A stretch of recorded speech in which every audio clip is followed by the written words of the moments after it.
पार्वती प्रियपुत्राय पूर्वा सन्ध्या प्रवर्तते। उत्तिष्ठ गजराज्यास्य कर्तव्यं लोकपालनम्। उत्तिष्ठोत्तिष्ठ विघ्नेश उत्तिष्ठ गणनायक। उत्तिष्ठ गिरिजापुत्रा जगतां मङ्गलं कुरु। श्रीकाणिपाकवरसिद्धिविनायकत्वं प्रीत्याद्य जागृहि कुरु प्रियमङ्गलानि। त्रैलोक्यरक्षणकराणि महोज्ज्वलानि। श्रीमद्विनायक विभो तव सुप्रभातम्। श्रीमद्विहारपुरवास शिवात्मजात कूपोद्भवाद्भुतविलास स्वयंभूमूर्ते। श्रीदेव शङ्खलिखिताश्रितपादपद्म। श्रीमद्विनायक विभो तव सुप्रभातम्। श्रीनारिकेळवनशोभितपुष्टिगात्र क्षीराभिषिक्त शुभविग्रह तत्त्वमूर्ते। दिव्याङ्गमूषिक सुवाहन मोदरूप। श्रीमद्विनायक विभो तव सुप्रभातम्। श्रीकाणिपाकवरभूतलवास तुष्ट हे आदिपूज्य अरुणारुण भानुतेज। प्राचीदिशाम्बरमिदं रविकान्तिनिष्ठम्। श्रीमद्विनायक विभो तव सुप्रभातम्। श्रीबाहुदा शुभतरङ्ग सुबाहुदत्त सुस्निग्ध शीतलकणानपि सङ्गृहीत्य प्रभातवायुरिह यास्यति सेवनाय। श्रीमद्विनायक विभो तव सुप्रभातम्। गौरीकराम्बुजसुलालित दिव्यवक्त्र श्रीकण्ठमानसमुदाकरमोदरूप। कैलासशैलशिखरस्थित बालभानो श्रीमद्गणेश्वर विभो तव सुप्रभातम्। दूर्वाङ्कुराणि जलजानि सुपुष्पकाणि बिल्वानि पूजनविधौ च सुसज्जितानि। नित्यार्चनोत्सुकमदोत्कटवारणास्य श्रीमद्गणेश्वर विभो तव सुप्रभातम्।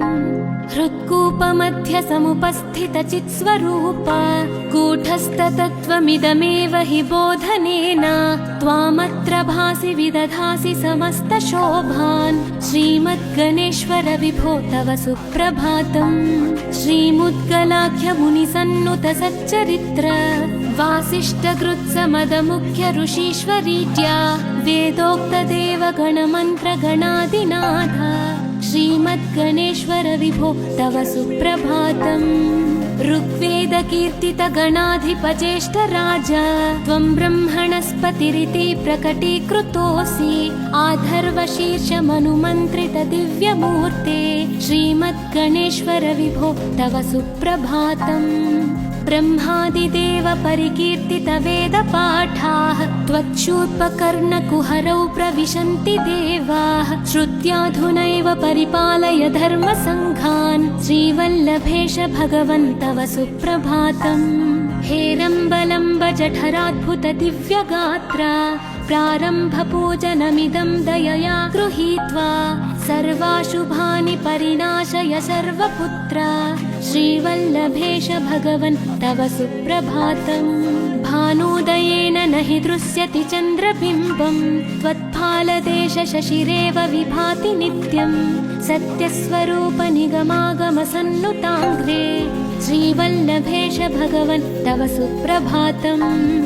कालाग्निरुद्रसुतकालनियामकत्वम् कालानुकूलफलदोऽसि कलामयोऽसि। कल्याणकारक कलाधर शेखरोऽसि। श्रीवल्लभेश भगवन् तव सुप्रभातम्। उग्रस्वरूप रिपुनाशक उग्रपुत्र सौम्योऽसि सोमविनुतोऽसि प्रशान्तरूप। सर्वेश सर्वफलकारक सर्वमूर्ते श्रीवल्लभेश भगवन् तव सुप्रभातम्। दारिद्र्य दुःख भयभञ्जन दक्ष स्वामिन् तारुण्य विग्रह धनादि फलप्रदायिन्। लावण्य मंजुल कलान्वित रञ्जितास्य हे विघ्ननाथ भगवन् तव सुप्रभातम्। गम्भीर तुष्ट गणराज गकार पूज्य गान्धर्वगान परिवर्तित नादमूर्ते। गाङ्गेय गण्य गणिताधिक कलास्वरूप श्रीमद्विनायक विभो तव सुप्रभातम्। मूलादिचक्र निलयोच्युत योगमूर्ते त्वामादिदेवमनुचिन्त्य तरन्ति भक्ताः रागादिदोषपरिहारकवेदवेद्या हे विघ्ननाथ भगवन् तव सुप्रभातम् लक्ष्म्यादिशक्तियुतशक्ति गणेश्वरोऽसि दिव्याक्षरोऽसि शुभमन्त्रविराजितोऽसि तन्त्रादिभिर्नुतनतेष्टतवल्लभेश हे विघ्ननाथ भगवन् तव सुप्रभातम् नागोपवीतधरनाथ विनोदचित्त नागास्य नाशित महाघनतानुरक्त आनन्दतुन्दिलतनो बहिरान्तरस्थ हे विघ्ननाथ भगवन् तव सुप्रभातम् भद्रे भवक्त्र नवभद्रद भद्रतेज रुद्रप्रियात्मज मदद्रव शक्तियुक्त आद्रीशजा मधुरवत्सलता निधान हे विघ्ननाथ भगवन् तव सुप्रभातम् सर्वार्थसिद्धिफलदायक बुद्धिदायिन् विघ्नात्रिवज्रपरिपूज्य चतुर्थीकाले भद्रं पदं दिशसि भक्तगणार्थितोऽसि हे विघ्ननाथ भगवन् तव सुप्रभातम् बालादिभव्य बहुरूपधरोऽसि देव चिन्तामणिस्त्वमसि सर्वफलप्रदोऽसि त्वन्नाम दिव्यमणिरस्ति जगद्धिताय हे विघ्ननाथ भगवन् तव सुप्रभातम्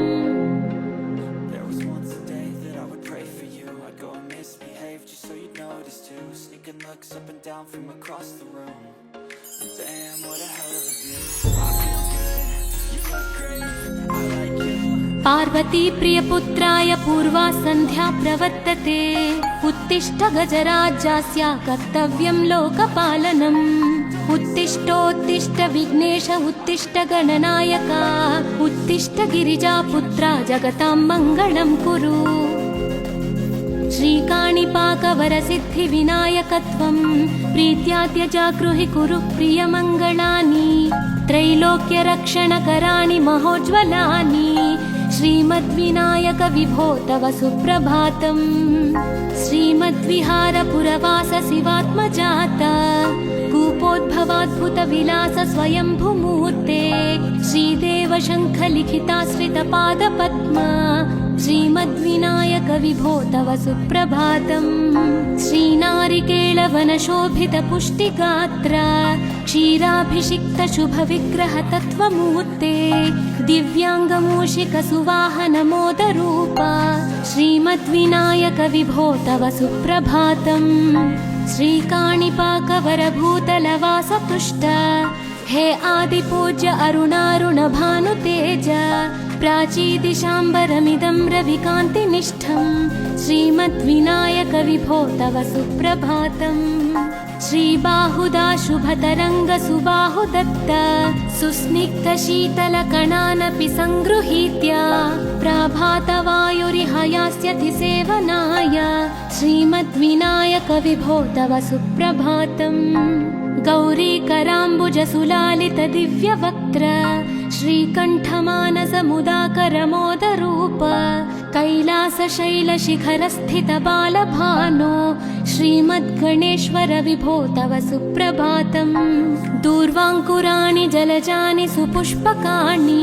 बिल्वानि पूजनविधौ च सुसज्जितानि नित्यार्चनोत्सुकमदोत्कटवारणास्य श्रीमद्गणेश्वर विभो तव सुप्रभातम् हृत्कूपमध्य समुपस्थितचित्स्वरूप कूटस्थतत्त्वमिदमेव हि बोधनेन त्वामत्र भासि विदधासि समस्तशोभान् श्रीमद्गणेश्वर विभो तव सुप्रभातम् श्रीमुद्गलाख्यमुनिसन्नुत सच्चरित्र वासिष्ठगृत्समदमुख्य ऋषीश्वरीत्या वेदोक्तदेवगणमन्त्रगणादिनाथ श्रीमद्गणेश्वर विभो तव सुप्रभातम् ऋग्वेदकीर्तितगणाधिपज्येष्ठराज त्वं ब्रह्मणस्पतिरिति प्रकटीकृतोऽसि आधर्वशीर्षमनुमन्त्रित दिव्यमूर्ते श्रीमद्गणेश्वर विभो तव सुप्रभातम् ब्रह्मादिदेव परिकीर्तित वेदपाठाः त्वच्छूर्पकर्णकुहरौ प्रविशन्ति देवाः श्रुत्वा सद्याधुनैव परिपालय धर्मसङ्घान् श्रीवल्लभेश भगवन् तव सुप्रभातम्। हेरम्बलम्ब जठराद्भुत दिव्यगात्रा प्रारम्भपूजनमिदं दयया गृहीत्वा सर्वाशुभानि परिनाशय सर्वपुत्रा श्रीवल्लभेश भगवन् तव सुप्रभातम्। भानोदयेन न हि दृश्यति चन्द्रबिम्बम् त्वत्फालदेश शशिरेव विभाति नित्यम्। सत्यस्वरूप निगमागमसन्नुताङ्घ्रे श्रीवल्लभेश भगवन् तव सुप्रभातम्। कालाग्निरुद्रसुतकालनियामकत्वम् कालानुकूलफलदोऽसि कलामयोऽसि कल्याणकारक कलाधर शेखरोऽसि श्रीवल्लभेश भगवन् तव सुप्रभातम्। उग्रस्वरूप रिपुनाशक उग्रपुत्र सौम्योऽसि सोमविनुतोऽसि प्रशान्तरूप सर्वेश सर्वफलकारक सर्वमूर्ते श्रीवल्लभेश भगवन् तव सुप्रभातम्।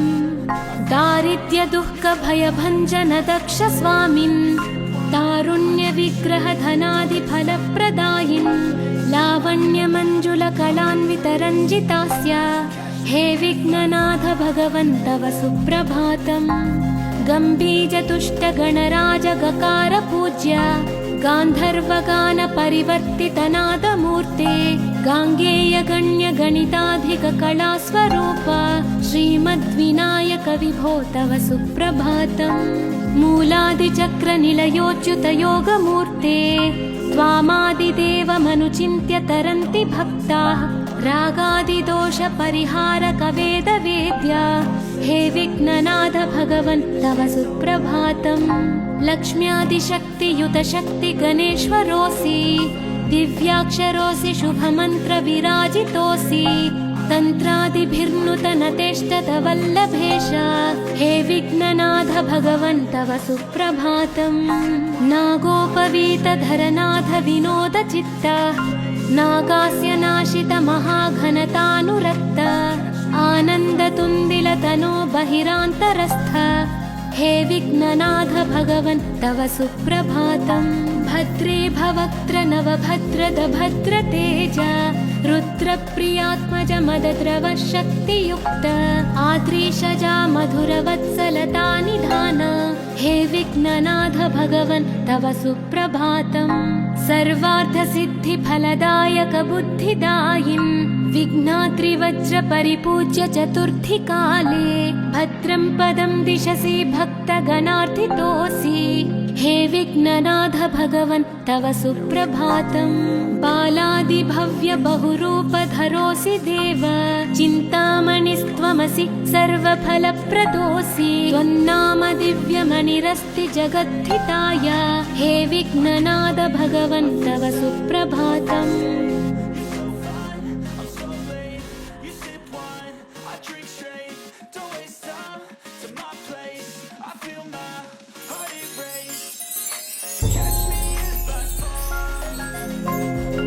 पार्वती प्रियपुत्राय पूर्वा सन्ध्या प्रवर्तते उत्तिष्ठ गजराज्यस्य कर्तव्यं लोकपालनम्।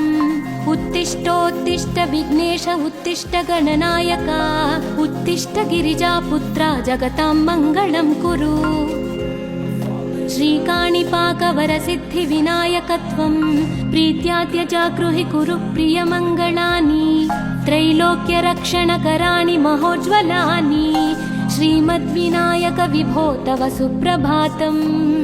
श्रीमद्विहारपुरवास शिवात्मजात कूपोद्भवाद्भुत विलास स्वयंभूमूर्ते श्रीदेव शङ्ख लिखिताश्रित पादपद्मा श्रीमद्विनायक विभो तव सुप्रभातम्। श्रीनारिकेळवनशोभित पुष्टिगात्र क्षीराभिषिक्त शुभ विग्रह तत्त्वमूर्ते दिव्याङ्गमूषिक सुवाहन मोदरूप श्रीमद्विनायक विभो तव सुप्रभातम्।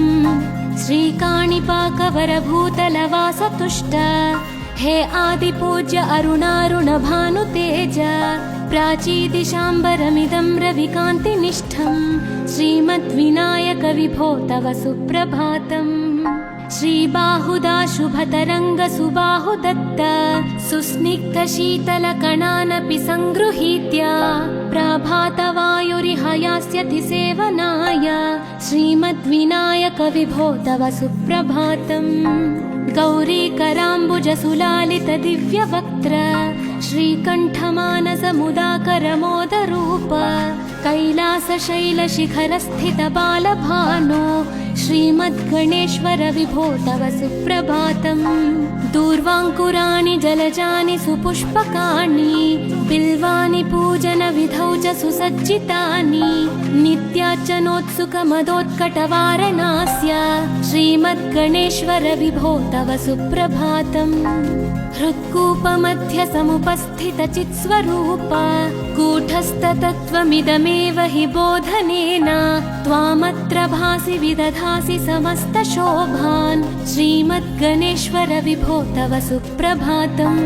श्रीमुद्गलाख्यमुनिसन्नुत सच्चरित्र वासिष्ठकृत्समदमुख्य ऋषीश्वरीत्या वेदोक्तदेवगणमन्त्रगणादिनाथ श्रीमद्गणेश्वर विभो तव सुप्रभातम्।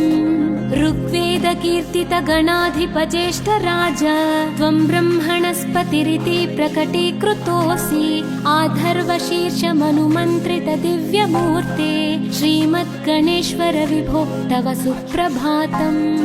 ब्रह्मादिदेव परिकीर्तित वेदपाठाः त्वच्छूर्पकर्णकुहरौ प्रविशन्ति देवाः श्रुत्याधुनैव परिपालय धर्मसङ्घान् श्रीवल्लभेश भगवन् तव सुप्रभातम्।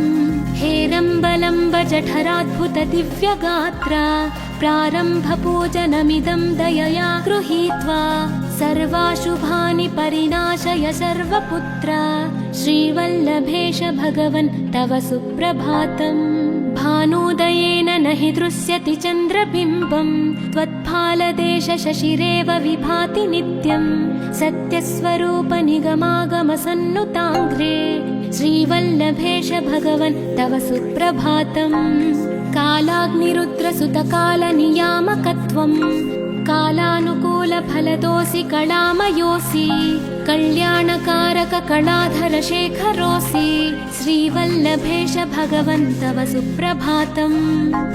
उग्रस्वरूप रिपुनाशक उग्रपुत्र सौम्योऽसि सोमविनुतोऽसि प्रशान्तरूप सर्वेश सर्वफलकारक सर्वमूर्ते श्रीवल्लभेश भगवन् तव सुप्रभातम्।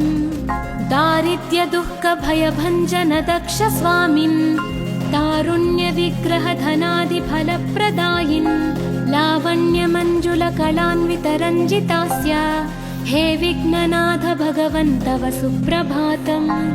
गम्भीर तुष्ट गणराज गकार पूज्य गान्धर्वगान परिवर्तित नादमूर्ते गाङ्गेय गण्य गणिताधिक कला स्वरूप श्रीमद्विनायक विभो तव सुप्रभातम्। मूलादिचक्र निलयोच्युत योगमूर्ते त्वामादिदेवमनुचिन्त्य तरन्ति भक्ताः रागादिदोष परिहारक वेदवेद्या हे विघ्ननाथ भगवन् तव सुप्रभातम्। लक्ष्म्यादिशक्तियुत शक्ति गणेश्वरोऽसि दिव्याक्षरोऽसि शुभमन्त्र विराजितोऽसि तन्त्रादिभिर्नुतनतेष्टत वल्लभेश हे विघ्ननाथ भगवन् तव सुप्रभातम्। नागोपवीतधरनाथ विनोद चित्त नागास्य नाशित महाघनतानुरक्त आनन्दतुन्दिलतनो बहिरान्तरस्थ हे विघ्ननाथ भगवन् तव सुप्रभातम्। भद्रे भवक्त्र नवभद्रद भद्रतेज रुद्रप्रियात्मज मदद्रव शक्तियुक्त आद्रीशजा मधुरवत्सलता निधान हे विघ्ननाथ भगवन् तव सुप्रभातम्। सर्वार्थसिद्धिफलदायक बुद्धिदायिन् विघ्नात्रिवज्र परिपूज्य चतुर्थी काले भद्रं पदं दिशसि भक्तगणार्थितोऽसि हे विघ्ननाथ भगवन् तव सुप्रभातम्। बालादिभव्य बहुरूपधरोऽसि देव चिन्तामणिस्त्वमसि सर्वफलप्रदोऽसि त्वन्नाम दिव्यमणिरस्ति जगद्धिताय हे विघ्ननाद भगवन् तव सुप्रभातम्।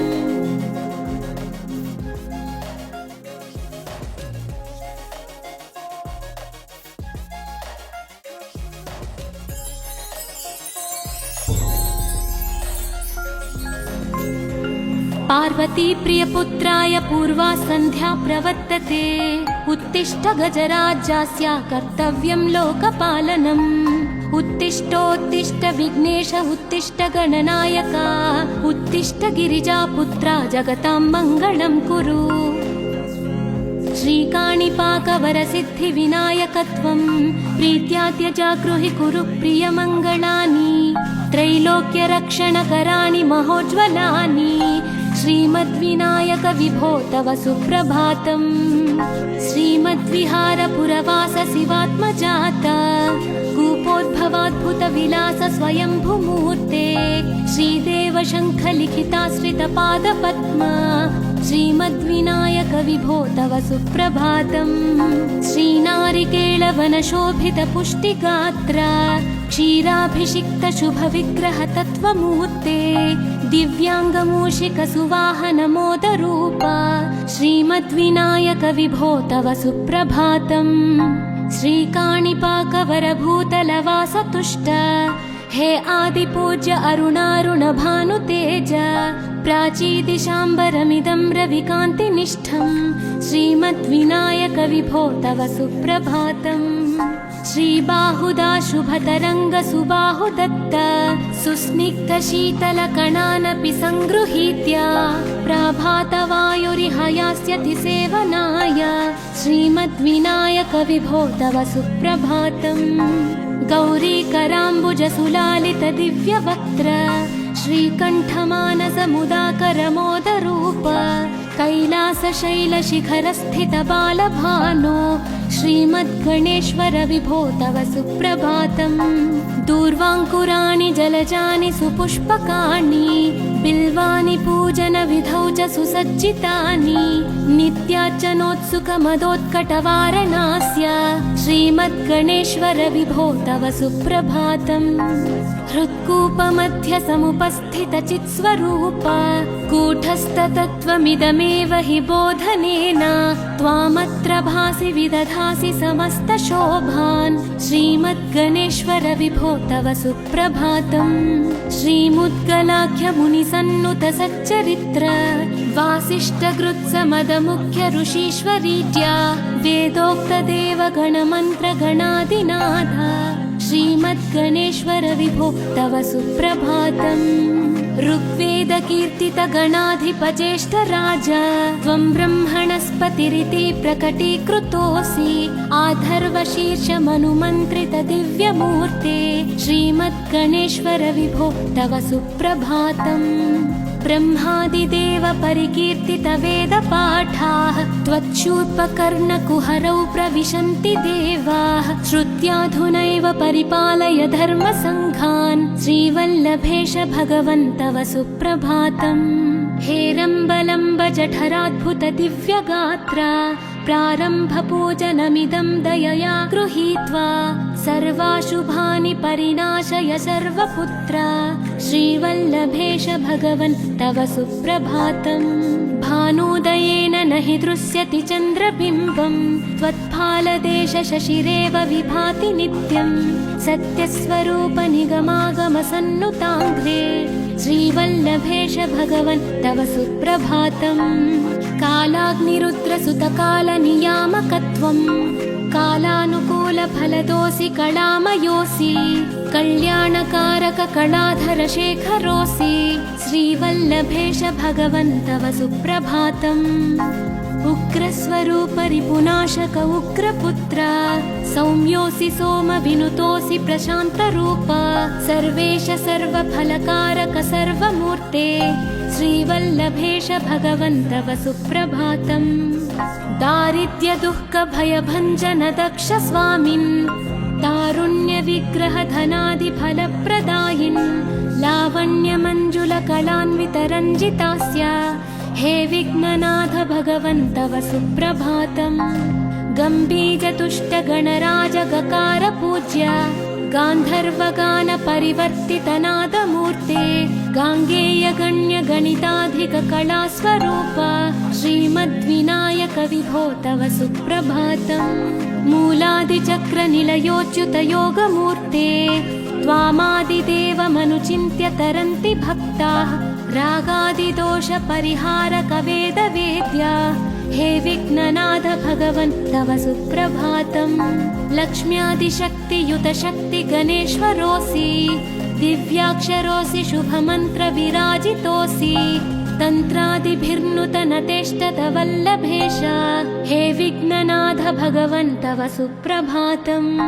नागोपवीतधरनाथ विनोद चित्त नागास्य नाशित महाघनतानुरक्त आनन्दतुन्दिलतनो बहिरान्तरस्थ हे विघ्ननाथ भगवन् तव सुप्रभातम्।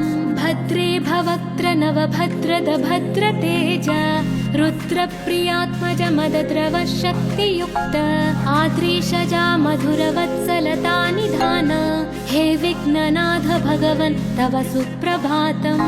सर्वार्थसिद्धिफलदायक बुद्धिदायिन् विघ्नाद्रिवज्र परिपूज्य चतुर्थी काले भद्रं पदं दिशसि भक्तगणार्थितोऽसि हे विघ्ननाथ भगवन् तव सुप्रभातम्।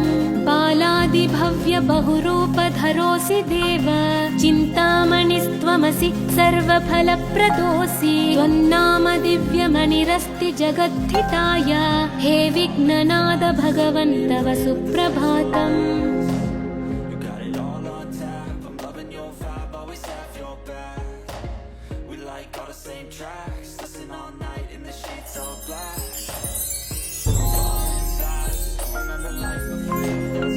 पार्वती प्रियपुत्राय पूर्वा सन्ध्या प्रवर्तते उत्तिष्ठ गजराज्यस्य कर्तव्यं लोकपालनम्। उत्तिष्ठोत्तिष्ठ विघ्नेश उत्तिष्ठ गणनायक उत्तिष्ठ गिरिजापुत्रा जगतां मङ्गलं कुरु।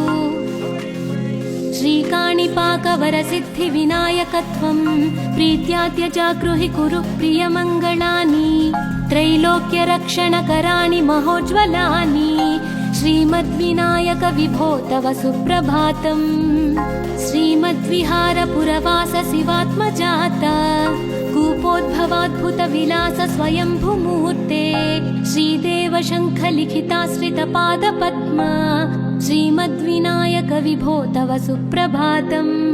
श्रीनारिकेळवनशोभित पुष्टिगात्र क्षीराभिषिक्त शुभविग्रह तत्त्वमूर्ते दिव्याङ्गमूषिक सुवाहन मोदरूप श्रीमद्विनायक विभो तव सुप्रभातम्।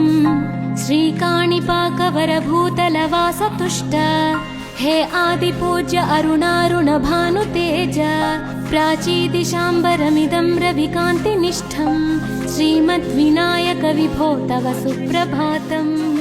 श्रीबाहुदा शुभतरङ्ग सुबाहुदत्त सुस्निग्ध शीतलकणानपि सङ्गृहीत्य प्रभातवायुरिहयास्यति सेवनाय श्रीमद्विनायक विभो तव सुप्रभातम्। गौरीकराम्बुज सुलालित दिव्यवक्त्र श्रीकण्ठमानस मुदाकर मोदरूप कैलासशैलशिखरस्थित बालभानो श्रीमद्गणेश्वर विभो तव सुप्रभातम्। दूर्वाङ्कुराणि जलजानि सुपुष्पकाणि बिल्वानि पूजनविधौ च सुसज्जितानि नित्यार्चनोत्सुकमदोत्कटवारणास्य श्रीमद्गणेश्वर विभो तव सुप्रभातम्। हृत्कूपमध्य समुपस्थित चित्स्वरूप कूटस्थतत्त्वमिदमेव हि बोधनेन त्वामत्र भासि विदधासि समस्तशोभान् श्रीमद्गणेश्वर विभो तव सुप्रभातम्। श्रीमुद्गलाख्य मुनिसन्नुत सच्चरित्र वासिष्ठगृत्समदमुख्य ऋषीश्वरीत्या वेदोक्तदेव गणमन्त्र गणादिनाथ श्रीमद्गणेश्वर विभो तव सुप्रभातम्।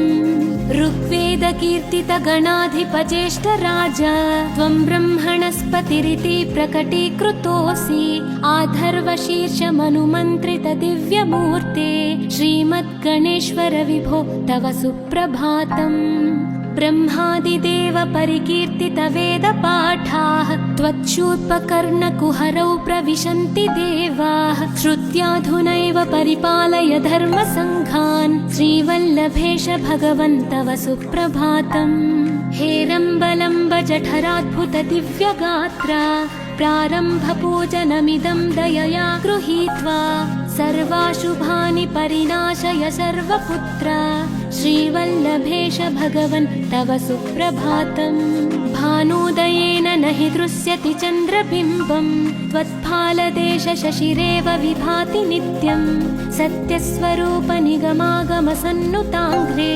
श्रीवल्लभेश भगवन् तव सुप्रभातम् कालाग्निरुद्रसुतकालनियामकत्वम् कालानुकूलफलदोऽसि कलामयोऽसि कल्याणकारक कलाधर शेखरोऽसि श्रीवल्लभेश भगवन् तव सुप्रभातम् उग्रस्वरूप रिपुनाशक उग्रपुत्र सौम्योऽसि सोम विनुतोऽसि प्रशान्तरूप सर्वेश सर्वफलकारक सर्वमूर्ते श्रीवल्लभेश भगवन् तव सुप्रभातम् दारिद्र्य दुःख भयभञ्जन दक्ष स्वामिन् तारुण्य विग्रह धनादि फलप्रदायिन् लावण्य मञ्जुल कलान्वित रञ्जितास्य हे विघ्ननाथ भगवन् तव सुप्रभातम् गम्भीर तुष्ट गणराज गकार पूज्य गान्धर्वगान परिवर्तित नादमूर्ते गाङ्गेय गण्य गणिताधिक कला स्वरूप श्रीमद्विनायक विभो तव सुप्रभातम् मूलादिचक्र निलयोच्युत योगमूर्ते त्वामादिदेवमनुचिन्त्य तरन्ति भक्ताः रागादिदोष परिहारक वेदवेद्या हे विघ्ननाथ भगवन् तव सुप्रभातम् लक्ष्म्यादिशक्तियुत शक्ति गणेश्वरोऽसि दिव्याक्षरोऽसि शुभमन्त्र विराजितोऽसि तन्त्रादिभिर्नुत नतेष्टत वल्लभेश हे विघ्ननाथ भगवन् तव सुप्रभातम् नागोपवीत धरनाथ विनोद चित्त नागास्य नाशित महाघनतानुरक्त आनन्दतुन्दिल तनो बहिरान्तरस्थ हे विघ्ननाथ भगवन् तव सुप्रभातम् भद्रे भवक्त्र नवभद्रद भद्रतेज रुद्रप्रियात्मज मदद्रव शक्तियुक्त आद्रीशजा मधुरवत्सलता निधान हे विघ्ननाथ भगवन् तव सुप्रभातम् सर्वार्थसिद्धिफलदायक बुद्धिदायिन् विघ्नाद्रिवज्र परिपूज्य चतुर्थी काले भद्रं पदं दिशसि भक्तगणार्थितोऽसि हे विघ्ननाथ भगवन् तव सुप्रभातम् बालादिभव्य बहुरूपधरोऽसि देव चिन्तामणिस्त्वमसि सर्वफलप्रदोऽसि त्वन्नाम दिव्यमणिरस्ति जगद्धिताय हे विघ्ननाथ भगवन् तव सुप्रभातम्